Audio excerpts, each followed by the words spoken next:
Hi everyone, welcome to সহজপাঠ। আজকের টপিকটি artificial ইন্টেলিজেন্সকে নিয়ে।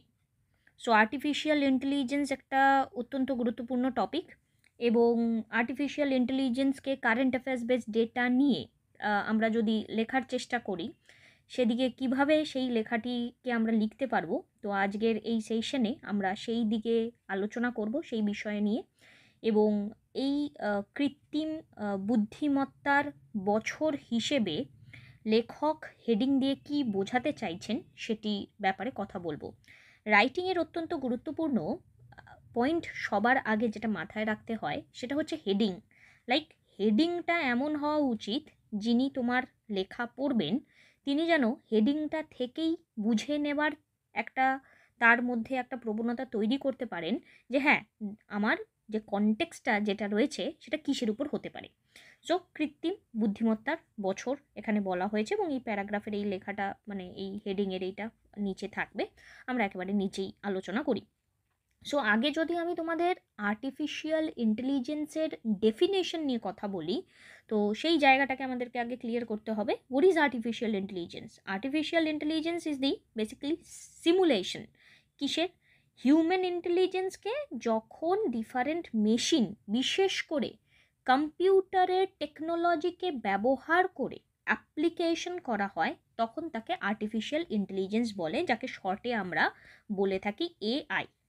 এবার এআই, এই যে আর্টিফিশিয়াল ইন্টেলিজেন্সে আমি মেশিনকে একরকমভাবে বা সফটওয়্যারকে ইন্টেলিজেন্ট করার চেষ্টা করছি, হিউম্যানের রিপ্লেসমেন্ট হিসেবে আমরা ব্যবহার করার চেষ্টা করছি, এটা কতটা যথোপযুক্ত আমাদের ভারতীয় ইকোনমির বাজারে, সেই ব্যাপারটা নিয়ে আমাদের ভাবা দরকার। এবং সেই ব্যাপারে কি বলছে সেই বক্তব্যটা অবশ্যই আমাদের জানা দরকার।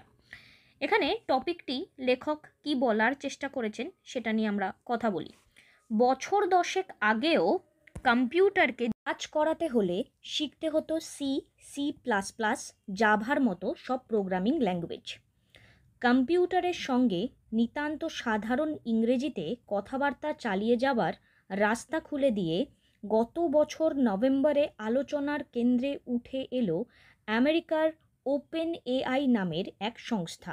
তারা বাজারে আনলো চ্যাট জিপিটি। এটিও কিন্তু একটা ইম্পর্ট্যান্ট তোমাদের টপিক আগামী দিনের। তো চ্যাট জিপিটি নামের একটি প্রায় সর্বজ্ঞ চ্যাটবোট। পক্ষে বিপক্ষে নানা সমালোচনার মধ্যে দিয়েই প্রায় সমস্ত পেশার সঙ্গে যুক্ত মানুষ এবং বিনিয়োগকারীদের মধ্যে প্রবল জনপ্রিয় হয়ে উঠেছে চ্যাট জিপিটির নেপথ্যে থাকা জিপিটি 3.5, 4 এবং সমগোত্রীয়রা।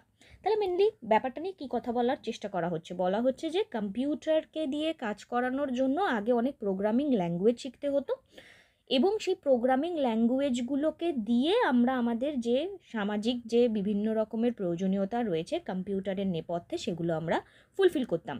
But now, just last 1 year আগো আমরা দেখতে পাচ্ছি চ্যাট জিপিটির যে আমাদের কাছে আবর্তন, যেটি কিনা আমেরিকার ওপেন এআই কোম্পানি এটি লঞ্চ করেছেন। এবং সেটি ভীষণ রকমভাবে নর্মালি আমরা যদি দেখি কোনো একটা কিছু যদি বাজারে আসে, তার পজিটিভিটি নেগেটিভিটি থাকে।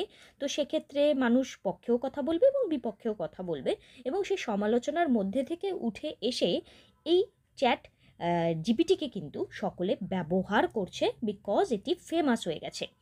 এবং তার মধ্যে বিভিন্ন নামগুলির মধ্যে এখানে সর্ববৃহৎ আমরা যে নামটি বারে বারে পাচ্ছি সেগুলি হলো লার্জ ল্যাঙ্গুয়েজ মডেল, LLM বা বৃহৎ ভাষা প্রক্রিয়াকরণ মডেল। গোটা 2023 জুড়েই শোনা গেল জেনারেটিভ এআই বা সৃষ্টিশীল কৃত্রিম মেধার এই তুঙ্গ পর্যায়টির আলোচনা। LLM, gen AI, zero shot লার্নিংয়ের মতো শব্দ ঢুকে পড়লো আমাদের ঘরে। দেখো, তোমাদের যদি রাইটিংকে প্রপারভাবে লিখতে হয় এবং তার থেকে নাম্বার পেতে হয়, তাহলে তোমাকে আপডেটেড ডেটার সম্পর্কে লিখতে হবে। তুমি বাচ্চার মতন লিখতে পারবে না যে আর্টিফিশিয়াল ইন্টেলিজেন্স ব্যবহার করে আমরা হিউম্যান রিসোর্সকে রিপ্লেস করার চেষ্টা করছি, যেটা ভালো মন্দ স্কুল কলেজ বা হসপিটালে এগুলি ব্যবহার হচ্ছে, হ্যাঁ এই লেখাটা ভুল নয়, বাট সেই লেখার সাথে যদি এই টাইপের আপডেটেড ল্যাঙ্গুয়েজকে তোমরা ইউজ করতে পারো, তাহলে যিনি লেখাটি পড়বেন তিনিও ভাববেন যে না, ক্যান্ডিডেট যিনি আছেন তিনি রোজ পেপার পড়েন। তাহলে এইটা তোমাদের কিন্তু নোট করে নেওয়ার মতো, LLM gen AI zero shot learning. তোমরা তাছাড়া যদি রাইটিংয়ের ক্লাস আমার কাছে করতে চাও তাহলে নিশ্চয়ই ডেসক্রিপশনে নজর রেখো। সো নেক্সট এখানে কি বলার চেষ্টা করা হচ্ছে, 2020-21 দেখা যাক, দেখি 2020-21 যদি অতিমারির বছর হয়ে থাকে, কারণ আমরা জানি করোনার জন্য আমাদের অনেক কিছু চেঞ্জ হয়েছে। 2023 নিঃসন্দেহে কৃত্রিম মেধার, 2023কে টোটালি এখানে কার উপর পুরোপুরি ডিভোট করে দেওয়া হচ্ছে, AI এর উপর। একদিকে আমেরিকার বৃহৎ পুঁজিবাদী ব্যবসায় বেসরকারি সংস্থাগুলোর কৃত্রিম মেধা গবেষণায় অকল্পনীয় মাপের লগ্নি ও সারা পৃথিবীকেই বাজারে পরিণত করার চেষ্টা, অন্যদিকে চীনের মতো দেশে সম্পূর্ণ সরকারের নিয়ন্ত্রণে নাগরিকদের জীবনে আনাচে কানাচে কৃত্রিম মেধার অনুপ্রবেশ, এই দুই বিপ্রতীপ সীমার মধ্যে দাঁড়িয়ে দুনিয়া। তো সিম্পল কথা, আমি অ্যাডভান্সড যদি এই জাস্ট কিছুদিন আগে যে রাইটিংটা নিয়ে আলোচনা আমরা করলাম, সেখানে আমরা কি দেখলাম, ডেভেলপিং অ্যান্ড ডেভেলপ দুটো আলাদা নেশনের কথা। তো এখানে আমি যদি আমেরিকাকে এবং চায়নাকে বোথকে দেখি, দে আর বেসিক্যালি ডেভেলপড, এবং এরা এই মোমেন্টে এই AI কৃত্রিম মেধাকে নিয়ে যে গবেষণা তারা প্রকাশ করছেন, সেই গবেষণার ভিত্তিতে যদি আমরা কথা বলি, তাহলে আমরা এক্ষেত্রে দেখতে পারি যে এক্ষেত্রে দুটি আলাদা আলাদা দেশ কিন্তু দুটি মাপের রিসার্চ অ্যান্ড ডেভেলপমেন্ট নিয়ে এগিয়ে যাচ্ছে।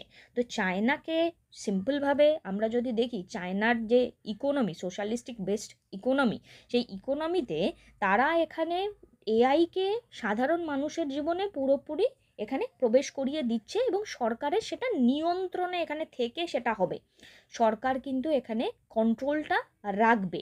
এবং আরেক জায়গায় কি করা হচ্ছে, সরকারের কোনো এখানে জায়গা নেই, সেটা হচ্ছে বেসরকারি সংস্থা। তাহলে এইখান থেকে কিন্তু ইকোনমিক্সের একটা অত্যন্ত ইম্পর্টেন্ট কনসেপ্ট আমাদের কাছে দাঁড়িয়ে যায়। কি কনসেপ্ট, যে আমি এখানে প্রাইভেট জোনকে বেশি প্রায়োরিটি দেব, না পাবলিক জোনকে বেশি প্রায়োরিটি দেব, বা মিক্সড ইকোনমিকে আমরা এখানে প্রমোট করব। তোমরা জানো আমাদের ভারতবর্ষ এখানে মিক্সড ইকোনমিকে সঙ্গী করে এগিয়ে যাচ্ছে। সৃষ্টিশীল কৃত্রিম বুদ্ধিমত্তার কেন্দ্রবিন্দুতে দাঁড়িয়ে এই মুহূর্তে সবচেয়ে আলোচিত গাণিতিক তন্ত্রটির পোশাকি নাম ফাউন্ডেশন মডেল। এগেইন একটা নিউ টার্মিনোলজিগুলো কিন্তু অবশ্যই তোমরা নোট ডাউন করো। Foundation model, Chat GPT, Bard, Llama, PaLM ইত্যাদি সংলাপধর্মী চ্যাটবটের নেপথ্যে রয়েছে অতিকায় এবং বহুমুখী কার্যশক্তি সম্পন্ন এই ধরনের ভাষা প্রক্রিয়াকরণ মডেল।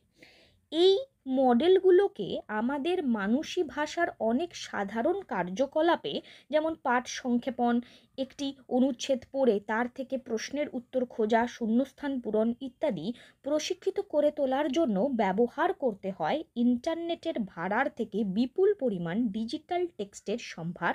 উদাহরণ হিসেবে পেশ করা যায় গোটা উইকিপিডিয়াকে। তো এখানে কি বলার চেষ্টা করা হচ্ছে, দেখো সিম্পল কথা, আমি কোনো একটা কাজ করার চেষ্টা করছি চ্যাট জিপিটির মাধ্যমে, এবং চ্যাট জিপিটির মাধ্যমে আমি চ্যাটবোটের নেপথ্যে অনেক কিছু করতে পারি, ভাষা প্রক্রিয়াকরণ মডেল। এবার আমি সাপোজ একটা কিছু বললাম যে হ্যালো গুগল, তোমরা আশা করি বিভিন্ন অ্যাডভার্টাইজমেন্টের বিভিন্ন দেখেছো, বা আমি যদি একটা স্টাডির বেসিসে বলি যে tell me about sedimentary rock, ও সেডিমেন্টারি রকের সম্পর্কে একটা অনুচ্ছেদ তোমার চোখের সামনে পেশ করে দেবে। তুমি যদি বলো সেডিমেন্টারি রকের ব্যাপারে কি কি MCQ গত বেশ কয়েক বছরে বিভিন্ন গভর্নমেন্ট এক্সামে এসেছে, ও বার করে দেবে। এবার এই যে কথাটা, এবার তুমি ভাবছো যে যারা ভিডিওটা দেখছো, বা এটা তো বেশ ভালো জিনিস, তাহলে আমরাও ব্যবহার করতে পারি। তোমরা এটাও ভেবে রাখো যে এই যে চ্যাট জিপিটিকে ইউজ করব, তার জন্য মার্কেটে প্রচুর কোর্স অলরেডি লঞ্চ করা হয়ে গেছে। সেই কোর্সের মাধ্যমে কোনো একটি ব্যক্তি চ্যাট জিপিটিকে ব্যবহার করে তার সংস্থাকে কিভাবে তার উচ্চতম শিখরে পৌঁছে নিয়ে যেতে পারে, সেটার ভাবনা চিন্তাও করে দেওয়া হয়েছে। তো ইটস লাইক, আমরা এটা একটা পয়েন্ট নিয়ে যদি যদি কথা বলি, মানে এটা একটা ongoing developing process of human being. মানে একটা হিউম্যান বিইং, একজন ব্যক্তি যদি মনে করে তার সংস্থাকে উচ্চ শিখরে নিয়ে যাবে, তিনি চাইলে চ্যাটজিপিটিকে ব্যবহার করে তার ডেভেলপমেন্টকে অনেকটা এগিয়ে নিয়ে যেতে পারে। যেমন সাপোজ আমি কোনো একটা ইনফরমেশন চাই, সেই ইনফরমেশনকে আমি পাওয়ার জন্য আমি তো সার্চ করি গুগলে, উইকিপিডিয়াতে। এবার আজকে এই উইকিপিডিয়াতে সার্চ করছি, কিছু ইনফরমেশন উইকিপিডিয়া থেকে পেলাম, কিছু ইনফরমেশন এ নামক ওয়েবসাইট থেকে পেলাম, কিছু সি থেকে পেলাম, কিছু জেড থেকে পেলাম। এরকম করতে গিয়ে আমার অনেকটা সময় গেল। বাট এরকম যদি ব্যবস্থা হয়ে থাকে যে সাপোজ আমি একটা পার্টিকুলার টপিকের সমস্ত ইনফরমেশন ওয়ান প্লেসে পাই, তাহলে আমার এখানে টাইম কনজিউমিং নেচারটা অনেকটা রিডিউস হয়ে যাবে। আমি অনেকটা ডেভেলপ করতে পারবো, নিজের টাইম ম্যানেজমেন্ট করতে পারবো, নিজের যে অর্গানাইজেশন আছে সেই অর্গানাইজেশনকে গ্রো করতে পারবো। সো দেখো, এটা আমি পজিটিভ ওয়ে বললাম, নেগেটিভও অনেক কিছু আছে সব মিলিয়ে। এর জন্য প্রয়োজন কার্যত ধারণাতীত মাপের গণনা শক্তি। তার যোগান আবার দিতে পারে গুগল, মাইক্রোসফট, মেটা বা ওপেন এআই এর মতো সংস্থা, যাদের হাতে রয়েছে গোটা দুনিয়ার পুঁজির একটা বিরাট অংশ। মানে আমি সাইড বাই সাইড এখানে চ্যাট জিপিটিকে যেমন ইউজ করব, সিমিলারভাবে আমি অন্যান্য যে আমার কাছে রিসোর্সেস রয়েছে, ওপেন এআই, মেটা, মাইক্রোসফট, গুগল, এগুলোকেও ব্যবহার করব। 2023-এর গড়ে ওঠা অনেক স্টার্ট আপ সংস্থায় নিজের ফাউন্ডেশন মডেল বানাতে পারেনি এই বিপুল পুঁজির অভাবে। তারা বরং এই বড় সংস্থাগুলির তৈরি মডেলগুলোকেই নিজেদের ব্যবহারিক ক্ষেত্রের সঙ্গে খাপ খাইয়ে নিতে চেষ্টা করে, তুলনায় অল্প পরিমাণ তথ্যের সাহায্যে বিশেষ প্রশিক্ষণ দিয়ে। তো দেখো এই জিনিস না, মানে যত বড় মেন্টালিটির মানুষজন আছে তারা কিন্তু এই জিনিসটাকে সবসময় অ্যাকসেপ্ট করে সোসাইটিতে। কেমন ব্যাপারটা? ব্যাপারটা হচ্ছে সামথিং লাইক, এরকমভাবে ভাবতে পারো তোমরা যে যদি আজকে সাপোজ আমি যদি এখানে দুটো তিনটে ভিউকে নিয়ে কথা বলতে পারি, তাহলে সেই দুটো তিনটে ভিউটা হচ্ছে কিছুটা এই রকম যে, ভাবো এখানে যে আজকে কোনো একটা মডেল অলরেডি তৈরি রয়েছে এবং তারা ওই মডেলটাকে সেল করে, কিংবা তারা ওই মডেলটাকে মগেজ রাখে, বা যাকে বলা যায় ধার দেয়, ঠিক আছে, রেন্ট দেয়।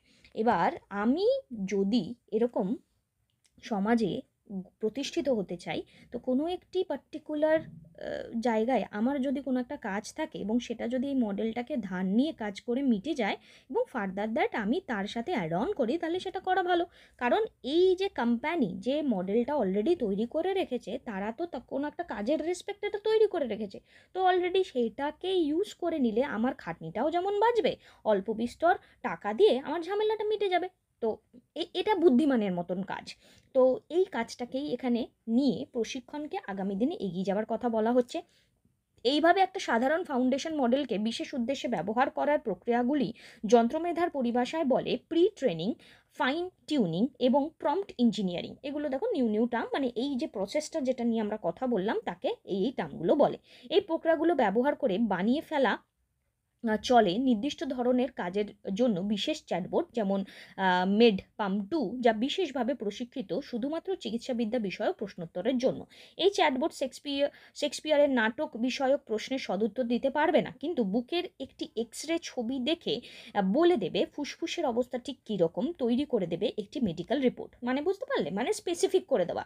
আমি চ্যাট জিপিটির মাধ্যমে তো আলাদা আলাদা ইনফরমেশন পাচ্ছি, আমি একটা স্পেসিফিক চ্যাটবোর্ড তৈরি করে নিলাম, যেই চ্যাটবোর্ডের মাধ্যমে আমি শুধুমাত্র স্পেসিফিক এরিয়াগুলোকে কভার করব। কোনোটা হচ্ছে এডুকেশন রিলেটেড, এবং এডুকেশনের মধ্যেও আমি যদি মনে করি হার্ট রিলেটেড, কোনোটা কিডনি রিলেটেড, কোনোটা আমার আই রিলেটেড। হোপফুলি তোমরা বুঝতে পারছো। বিদ্যালয় স্তরে আমরা আসলে অনেকটা ফাউন্ডেশন মডেলগুলোর মতোই এক বহুমাত্রিক শিক্ষণ প্রণালীর মধ্যে দিয়ে যাই। একই সঙ্গে শিখতে হয় ভাষা, অঙ্ক, ইতিহাস, ভূগোল, বিজ্ঞান। ভালো ছাত্র হতে গেলে পারদর্শিতা অর্জন করতে হয় সবকটাতেই। ক্রমে আমাদের শিক্ষা আরও সংকীর্ণ এবং সুনির্দিষ্ট পরিসরে ন্যস্ত হয়। তারপর জীবিকা অর্জনের জন্য আমরা হয়তো কোনো একটি বিষয় বিশেষভাবে প্রশিক্ষিত হয়ে উঠি, তাই না? আমরা তো তাই করি, যে সমস্ত কিছু পড়ার পরবর্তী সময় আমাদের একটা স্পেশাল নলেজ আমরা তৈরি করি, এবং এই যে স্পেশাল নলেজকে নিয়ে আমরা আমাদের পরবর্তী সময় কাজ বা আমাদের যে প্রপার যে যেখানে আমাদের জীবিকা আমরা নির্বাহ করে থাকি একটা পার্টিকুলার টপিকের উপর হয়। এই বিশেষ প্রশিক্ষণ অনেকটা ভাষা প্রক্রিয়াকরণ মডেলগুলির প্রি ট্রেনিং এবং ফাইন টিউনিংয়ের মতো। পরিণত বয়সে সাফল্যের মূল চাবিকাঠি যেমন লুকিয়ে থাকে বিদ্যালয় স্তরের বহুমুখী শিক্ষার শক্ত বুনিয়াদের উপরে, তেমনই বিশেষ ব্যবসায়িক প্রয়োজনে তৈরি চ্যাটবোটের সাফল্য সঠিক উত্তর দেবার ক্ষমতাও এদের নেপথ্যে থাকা ফাউন্ডেশন মডেলগুলির প্রশিক্ষণের উপর নির্ভরশীল। আশা করি আমি যেটা তোমাদেরকে বোঝানোর চেষ্টা করলাম তোমরা সেটা বুঝতে পারলে। এই মুহূর্তে ভারতে ১,৫০০-এরও বেশি কৃত্রিম বুদ্ধিমাত্তিক স্টার্ট আপ রয়েছে, যেগুলোতে মোট বিনিয়োগের পরিমাণ প্রায় $৪০০ কোটি। কিন্তু দুনিয়া জুড়ে সৃষ্টিশীল যন্ত্রমেধার ঝড়ের সঙ্গে পাল্লা দেওয়ার ক্ষমতা এখনও আমাদের আয়ত্তের অনেকটা বাইরে। সম্পূর্ণ দেশীয় উদ্যোগে তৈরি কোনো প্রতিষ্ঠান আজও GPT-4, বার্ড, লামা কিংবা আন্থ্রোপিকের মতো প্রতিষ্ঠিত জেনারেটিভ এআই প্ল্যাটফর্মের দিকে চ্যালেঞ্জ ছুড়ে দেওয়ার মতো প্রযুক্তি বাজারে আনতে পারিনি। মানে আমরা অলরেডি অ্যাডভান্স, এখনও পর্যন্ত সেই জায়গাটাতে কেউ পৌঁছাতে পারেনি। ভাষা প্রক্রিয়াকরণ মডেলের উপরে নির্ভরশীল ভারতীয় স্টার্টআপগুলির কোনোটারই এখনও নিজস্ব ফাউন্ডেশন মডেল নেই। তো এই যে কাজটা উপরে আমরা ইউএস আর চায়নাকে দিয়ে দেখলাম, আমাদের কিন্তু ইন্ডিয়াতে এখনও পর্যন্ত এইরকম কোনো কিছু নেই। এই ধরনের সংস্থাগুলির বৃদ্ধির পথে সবচেয়ে বড় বাধা হচ্ছে বিরাট মাপের গণনা পরিকাঠামোর অভাব, যেটা পূরণ করতে গেলে প্রথমেই দরকার হবে বিশাল পুঁজি। তার মানে এগেইন আমার এখানে প্রবলেমটা কোথায় এসে দাঁড়াচ্ছে, আমার এখানে সেমভাবে প্রবলেমটা এসে দেখাচ্ছে মানিতে। ওপেন এআই বা গুগলের মতন সংস্থার তৈরি ফাউন্ডেশন মডেলগুলোর মূল নকশা, সোর্স কোড প্রায় পুরোটাই গোপনীয়, সাধারণের ধরাছোঁয়ার বাইরে। সুতরাং এই মডেলগুলোর অন্দরমহলে পক্ষপাত, দুষ্টতা, তথ্য চুরি কিংবা তথ্যের অপলাপ ঘটিয়ে গ্রহীতাদের প্ররোচিত করার কোনো খেলা চলছে তা বোঝার এবং বন্ধ করার কোনো উপায় নেই। বিভিন্ন আঞ্চলিক ভাষায় নিজেদের ফাউন্ডেশন মডেলকে প্রশিক্ষিত করার পথে ভারত জিপিটির মতো প্রকল্প নিয়ে সরকারের সহায়তায় নেমে পড়েছে করোভার এআই সংস্থা। সো এখানে বেসিক্যালি কি বলার চেষ্টা করা হচ্ছে, এখানে আমাদের আর কি বুঝতেই পারছো এই প্যারাগ্রাফটাতে যেটা বলার চেষ্টা করা হচ্ছে যে আমাদের যে ইন্ডিয়ার এই মুভমেন্টের যে স্ট্যাটাস, সেই স্ট্যাটাসটা কিন্তু প্রপার নেই, এবং এই স্ট্যাটাসটা প্রপার না থাকার ফলস্বরূপ আমরা এখানে সামহাউ পিছিয়ে আছি এই জায়গা থেকে, বিকজ আমাদের কাছে লগ্নি নেই, যাকে সিম্পল কথা বলা যায়, লগ্নি নেই। এবং এখানে এই করোভার এআই সংস্থা চেষ্টা করছে যাদের গ্রহীতাদের লম্বা তালিকায় ভারতের বহু ব্যাংকিং প্রতিষ্ঠান আছে। শোনা যাচ্ছে গুগল এই কাজে ভারত সরকারের সঙ্গে হাত মিলিয়ে বড় অঙ্কের বিনিয়োগ করবে। আশার কথা বটে, শুধু অস্বস্তি বাড়িয়ে দিচ্ছে 2023-এর শেষে ইন্টারনেটের জগতে যন্ত্রমেধার সাহায্যে মানবাধিকার লঙ্ঘনের ভয়ঙ্কর পরিসংখ্যান। তো এবার এখানে বাড়াচ্ছে, ব্যাপারটা হচ্ছে গুগল বলেছে ইন্ডিয়াকে এখানে হেল্প করবে, ঠিক আছে। এবার আবার কিন্তু বলা হচ্ছে যে একই রকমভাবে আমরা একটা আনফরসিন কন্ডিশন দেখতে পাচ্ছি, সেটা হচ্ছে কি 2023-এর শেষের দিকে ডিজিটাল মিডিয়াকে ব্যবহার করে যে মানুষের মধ্যে যে ভয়ঙ্কর একটা চেঞ্জেস আসছে। এখানে দেখো প্রবলেম তো বিভিন্নভাবে হতে পারে, বাট এই যে নেট দুনিয়াতে থেকে মানুষ কিন্তু আরও বেশি অনেকটা একা হয়ে যাচ্ছে, তার চারিপাশের মানুষজনের থেকে অনেকটা দূরে চলে যাচ্ছে। তো যাই হোক, আজকের দুনিয়ার কৃত্রিম বুদ্ধিমত্তার ব্যবহার নেট নাগরিকদের স্বাধীনতা এবং মানবাধিকারকে খর্ব করার কাজ অনেক সোজা করে দিয়েছে বিভিন্ন রাষ্ট্রযন্ত্রের কাছে। গত 1 বছরে পৃথিবীর 55টি দেশের নাগরিকরা জেলে নিক্ষিপ্ত হয়েছেন শুধু ইন্টারনেট নিজেদের মতামত প্রকাশ করার অপরাধে। 41টি দেশের সরকার যন্ত্রমেধা নির্ভর নজরদারি ব্যবস্থায় বিরুদ্ধ মতের সামান্যতম প্রকাশেও বন্ধ করে দেওয়া হয়েছে নানা ওয়েবসাইট। গত অক্টোবরে প্রকাশিত আমেরিকার সংস্থার ফ্রিডম হাউসের একটা রিপোর্ট বলছে পৃথিবীর অন্তত 47টি দেশে সৃষ্টিশীল কৃত্রিম মেধার অপব্যবহার করে নেট নাগরিকদের গেলানো হয়েছে রাষ্ট্রের পক্ষে লাভজনক বিভিন্ন মিথ্যা, যার সমর্থন ব্যবহার করা হয়েছে নকল ছবি, ভিডিও, টেক্সট। মায়ানমার, ইরান, চীনের মতো আরও অনেক দেশ বেশ খোলাখুলিভাবে সরকারের বিভিন্ন মুনাফা সন্ধানী সংস্থার সঙ্গে হাত মিলিয়ে কৃত্রিম মেধার আধুনিকতম আবিষ্কারগুলোকে ব্যবহার করে জনমত নিয়ন্ত্রণে রাখার পাশাপাশি বিরুদ্ধ স্বরকে চিহ্নিত ও নির্মূল করতেও ব্যবহার করেছে। মানে বুঝতে পারছো ব্যাপারটা কি? মানে এতক্ষণ ধরে তো ভালো ভালো কথা বলছিল, এই হয়েছে, ওই হয়েছে, সেই হয়েছে, এখন বলছে যে এই যে ইন্টারনেটের এই যে সুবিধাগুলো, এই সুবিধাগুলোকে ব্যবহার করে সাধারণ মানুষকে বোকা বানানো হচ্ছে। দেখো তুমি আমি যদি এখানে কমিউনিকেশন করি, আমরা যারা সাধারণভাবে নর্মালভাবে কোনো কিছুর সাথে বা এই রিসার্চ অ্যান্ড প্রোগ্রামের সাথে যুক্ত নই, তাহলে তুমি কি বুঝতে পারবে যে কোনো একটা ছবি, সেই ছবিটার মধ্যে আদতেও কোনটা রিয়েল ছবি বা কোনটা রিয়েল নয়? তো সেই ব্যাপারটাকে সাধারণ মানুষের অ্যাওয়ারনেস প্রোগ্রামটাকে এখানে কোশ্চেন মার্ক করা হয়ে যাচ্ছে না? শেষে একটা কথা মনে করিয়ে দেওয়া জরুরি, সমাজ থেকেই আসে তথ্য, সেই তথ্যের ভিত্তিতেই প্রশিক্ষণ লাভ করে কৃত্রিম মেধার সংস্থাগুলো আবার সমাজের বিশেষ সুবিধাভোগী ক্ষমতাবানরাই ইন্টারনেটের মাধ্যমে বিভিন্ন ডিজিটাল প্ল্যাটফর্মে তথ্য যোগান। উইকিপিডিয়ার অধিকাংশ লেখা যেমন আসে ইউরোপ বা আমেরিকা থেকে, আফ্রিকার এমন কোনো দেশ থেকে নয় যেখানে দিনে কয়েক ঘন্টার বিদ্যুৎই রাজকীয় বিলাসিতা। সুতরাং সেই সুবিধাভোগী অংশটির রাজনৈতিক, সাম্প্রদায়িক বা লিঙ্গভিত্তিক পক্ষপাত অনায়াসেই ছাপ ফেলে তথ্য ভাণ্ডারে। এই তথ্য ভাণ্ডারে বিপুল হওয়া সত্ত্বেও নিরপেক্ষ নয়। তাই তার ভিত্তিতে প্রশিক্ষিত যন্ত্রমেধা নিয়ে ফেলা পক্ষপাত দুষ্ট সিদ্ধান্ত, মানে যন্ত্রমেধা নিয়ে ফেলা পক্ষপাত দুষ্টান্ত সিদ্ধান্ত। কেন বলছে আমি বোঝাচ্ছি। সুতরাং শুধু নিজস্ব ফাউন্ডেশন মডেল বানালেই কাজ শেষ হচ্ছে না।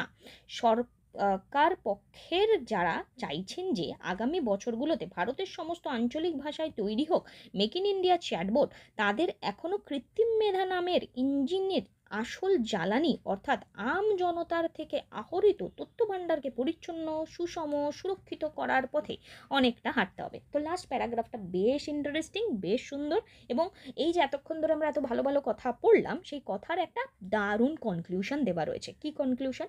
ব্যাপারটা দেখো যে আজকে বলছে যে এই যে সংস্থাগুলো ইনফরমেশন কালেক্ট করছে, সেটা কোথা থেকে করছে? সোসাইটি থেকে করছে, সমাজ থেকে করছে।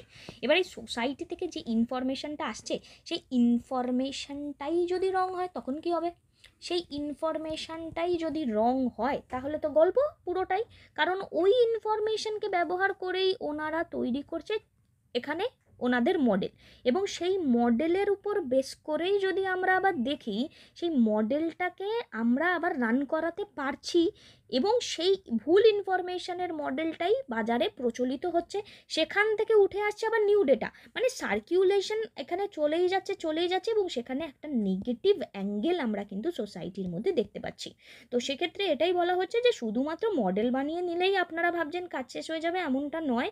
এই মডেলকে সঙ্গী করে রেখে সিমিলারভাবে আমাদেরকে যেটা করতে হবে সেটা হচ্ছে সাধারণ মানুষ, মানে আমার সিম্পল কথা, ডেমোক্রেসির পিলার দ্যাট ইজ পপুলেশন, সেই পপুলেশনকে এখানে প্রাধান্য দিতে হবে। সো আজকের আলোচনাটা অনেকটা বড় হয়ে গেল, জানিও এরকমভাবেই আমরা ডিটেল আলোচনা করব না, উপর দিয়ে বোঝানোর মতন বলে দেবো।